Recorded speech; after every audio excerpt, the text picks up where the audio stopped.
अरबौं रुपियाँ सिद्ध्याउन हुने अरू कुरामा टावर बनाउनु त एउटा टावर बनाउने यहाँ लगाइदियो भने के हुन्छ?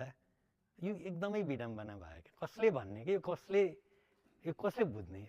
यो मात्रै छैन, तपाईँले नेपाल वनस्पति घिउ उद्योग भन्ने मजाले चलेको उद्योग त्यो बेला देशव्यापी प्रचार भएको, अहिले त्यसको खण्डहर छ।